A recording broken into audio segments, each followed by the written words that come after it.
Hello friends, welcome back to my channel பெண் பட்டதாரி. இன்றைக்கி வந்து பார்த்தீங்க அப்படின்னா வந்துட்டு ஒரு சண்டே விலாக் தான் பார்க்க போகிறீங்க. காலையிலேயே வந்து பார்த்தீங்கன்னா சிம்பிளான பிரேக்ஃபாஸ்ட்டு தான். என்னென்னு பார்த்தீங்கன்னா கோதுமை உப்புமா செஞ்சு சாப்பிட்டாச்சு. மதியத்துக்கு வந்து பார்த்தீங்கன்னா ஹஸ்பண்ட் மீன் வாங்கிட்டு வந்திருக்காங்க. ஸோ இன்றைக்கி வந்து மீன் குழம்பும் மீன் ஃப்ரையும் தான் பண்ண போகிறேன்.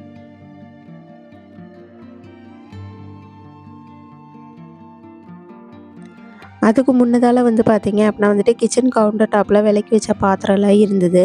அது வந்து இப்போ கொஞ்ச நேரத்துக்கு முன்னாடி தான் விளக்கி வச்சுருந்தேன் நான். ஸோ அதெல்லாம் எடுத்து அந்தந்த இடத்துல வந்து நான் வச்சிட்ருக்கேன். அப்போ தான் வந்து கவுண்டர் டாப்பு கொஞ்சம் நீட்டாக இருக்கும்.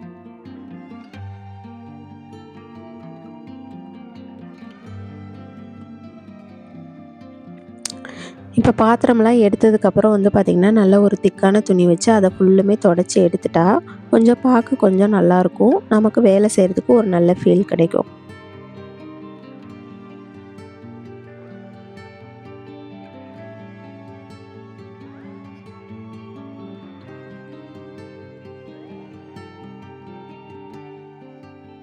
பார்க்கும்போதே ரொம்ப ஒரு ப்ளசண்ட்டாக இருக்குல்ல. இப்போ வந்து பார்த்திங்கன்னா அந்த முன்னாடி வந்து ஒரு கேண்டில் வச்சுருப்பேன் பார்த்தீங்களா. ஸோ அதை வந்து கொஞ்சம் வந்து இது பண்ணி வைக்கிறேன். அதுலேருந்து வந்து பார்த்திங்கன்னா ரொம்ப ஸ்மெல் வருமானு கேட்டால் கிடையாது. கொஞ்சம் லைட்டாக ஒரு மைல்டான ஒரு ஸ்மெல் வரும். நமக்கு வந்து அந்த இது எரிஞ்சிட்டு இருக்கும்போது கொஞ்சம் ப்ளசண்ட்டான ஒரு ஃபீல் கிடைக்குது.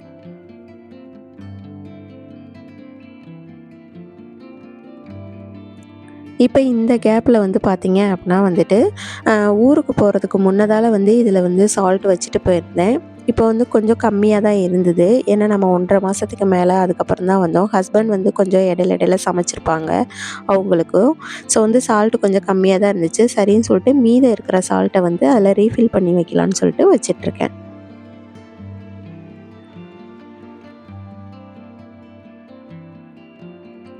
2வது வந்து பார்த்திங்கன்னா நிறைய பேத்துக்கு தெரியும்னு நினைக்கிறேன். சால்ட் வந்து பார்த்திங்கன்னா ஒரு மகாலட்சுமின்னு சொல்லுவாங்க. கிச்சனில் வந்து சால்ட்டு குறையவே கூடாதுன்னு சொல்லுவாங்க.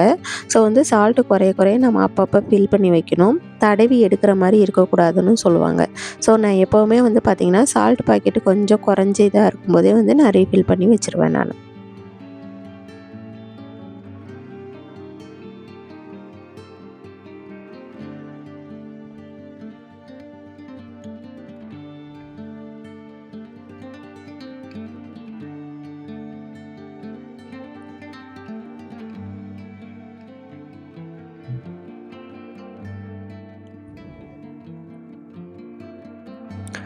அதுக்கப்புறமா வந்து பார்த்திங்க அப்படின்னா வந்துட்டு ஊருக்கு போகிறதுக்கு முன்னதால் கொஞ்சம் வந்து உளுந்தெல்லாம் வந்து அப்படியே வச்சுட்டு போயிருந்தேன். அதெல்லாம் வந்து பார்த்திங்கன்னா லைட்டாக வந்து வண்டு விழுகிற மாதிரி புழு விழுகிற மாதிரி இருந்தது. ஸோ அதெல்லாம் வந்துட்டு நீட்டாக வந்து பொறுக்கி எடுக்கலாம். எடுத்துகிட்டு இட்லிக்கு ஊற வைக்கலாம் அப்படின்னு சொல்லிட்டு அதெல்லாம் வந்து பொறுக்கிக்கிட்டு இருக்கேன் நான். ரொம்ப இல்லை, ரொம்ப இருந்துச்சுன்னா வந்து யூஸ் பண்ணுறதில்ல. ஏன்னா கொஞ்சம் இதாக இருக்கும். பட் ஆனால் இது வந்து இப்போ தான் ஸ்டார்டிங் ஸ்டேஜில் இருந்துச்சு. ஸோ அதனால் நல்லா வந்து பார்த்துட்டு தொடச்சி எடுத்துட்டு அதுக்கப்புறம் வந்து ஊற வச்சுக்கலான்னு சொல்லிட்டு நான் வந்து ஒன் பை ஒன்னாக கொஞ்சம் கொஞ்சமாக பார்த்துட்ருக்கேன் நான்.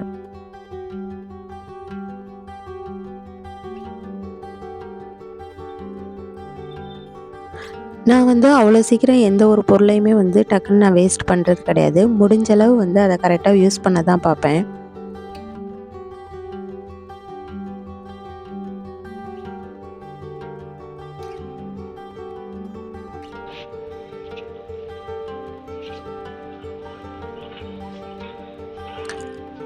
இப்போ விற்கிற விலைவாசியில் வந்து வேஸ்ட் பண்ணுற மாதிரி எதுவுமே கிடையாதே. ஸோ வந்துட்டு முடிஞ்ச அளவு வந்து பார்த்திங்கன்னா உங்களுக்கு வந்து தேவையான அளவு அந்தந்த மாதம் தீர தீர கொஞ்சம் கொஞ்சமாக வாங்கிக்கோங்க. ஸோ அதான் நல்லது. நான் வந்து பார்த்திங்க அப்படின்னா வந்துட்டு கம்பு தோசைக்கு தான் வந்து ஊற வைக்க போகிறேன். ஆல்ரெடி என்னோடய வீடியோஸில் நான் நிறைய டைம் சொல்லியிருப்பேன் கம்பு தோசைன்னு சொல்லிட்டு. ஸோ வந்து மேக்ஸிமம் வந்து கம்பு வாங்குவோம். ஒரு 1 கேஜி அந்த மாதிரி தான் வாங்குவோம். வாங்கினா வந்து அதை தோசை இந்த மாதிரி செஞ்சுருவேன். ரேராக தான் வந்து நான் கஞ்சி வச்சு குடிக்கிறது இதெல்லாமே வந்து. இன்னும் ஏப்ரல் மே வரும்போது இந்த லீவு டைமில் வந்து கண்டிப்பாக கஞ்சி வச்சு செஞ்சு சாப்பிட்ணும் அப்படின்ற ஒரு பிளான் இருக்குது.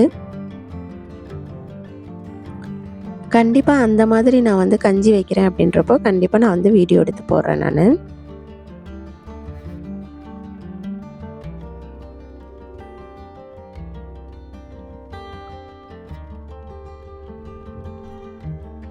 இப்போ வந்து நம்ம அதை வந்து அரிசி களைஞ்சு கழுவி அதை வந்து ஒரு இடத்துல ஊற வச்சு எடுத்து வச்சாச்சு.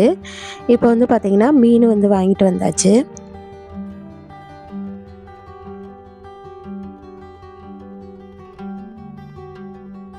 இப்போ மீனை கழுவி எல்லாம் சுத்தம் பண்ணி இப்போ குழம்புக்கும் நான் ரெடி பண்ணிட்டேன். நான் வந்து பார்த்தீங்க அப்படின்னா வந்துட்டு மீன் குழம்பு எப்படி செய்கிறதுன்றத ரொம்ப க்ளோஸ்அப்பில் நான் வந்து ரொம்ப ப்ரீஃபாலாம் எக்ஸ்பிளைன் பண்ணலை இந்த வீடியோவில். ஏன்னு பார்த்தீங்கன்னா ஆல்ரெடி நிறைய வீடியோஸில் வந்து என்னோடதில் வந்து பார்த்திங்கன்னா மேக்ஸிமம் ஃபிஷ் குழம்பு வந்து நான் நிறைய செஞ்சு போட்டிருக்கேன். ஸோ அதனால் வந்துட்டு நான் இதை வந்து ரொம்ப வந்து நான் ப்ரீஃபாக வந்து உங்களுக்கு எக்ஸ்பிளைன் பண்ணலை. இப்போ நான் போடுற மிளகாய்த்தூள் வந்து கூட பார்த்தீங்க அப்படின்னா வந்துட்டு ஊர்லேருந்து அரைச்சி எடுத்துகிட்டு வந்தது தான். ஸோ வந்து இந்த மிளகாய்த்தூள் வந்து சாம்பார், சிக்கன், மட்டன், ஃபிஷ் எல்லாத்துக்குமே நான் ஒரே தூள் தான் யூஸ் பண்ணுறேன். டேஸ்ட்டும் நல்லாயிருக்கும்.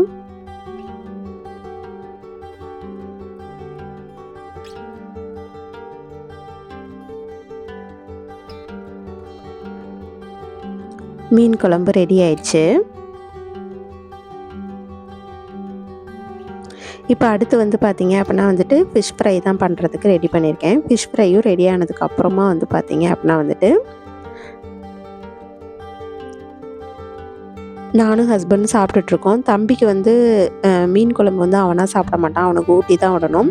ஸோ வந்து நம்ம சாப்பிட்டுட்டு அதுக்கப்புறம் அவங்களுக்கு ஊட்டணும் அப்படின்னா வந்துட்டு கொஞ்சம் பொறுமையாக நிதானமாக ஊட்டலாம். இப்போ சப்போஸ் வந்து நம்ம பசியோடு இருக்கும்போது அவங்களுக்கு ஊட்டும்போது வந்து பார்த்திங்கன்னா நம்மளால் வந்து பொறுமையாக நிதானமாக அந்த முள்ளெல்லாம் எடுத்து அவங்களுக்கு வந்து ஊட்டி விட முடியாது. ஸோ வந்து அதனால் வந்து ஃபஸ்ட்டு நான் சாப்பிட்டுட்டு அதுக்கப்புறம் ஊட்ட போகிறேன்.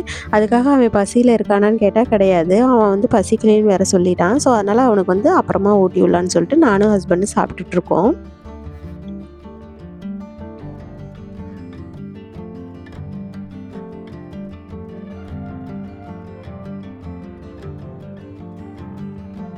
ஓகே கைஸ், இதே மாதிரி அடுத்து வேறு ஒரு இன்ட்ரெஸ்டிங்கான விலாகில் நான் உங்களை மீட் பண்ணுறேன். See you on the next.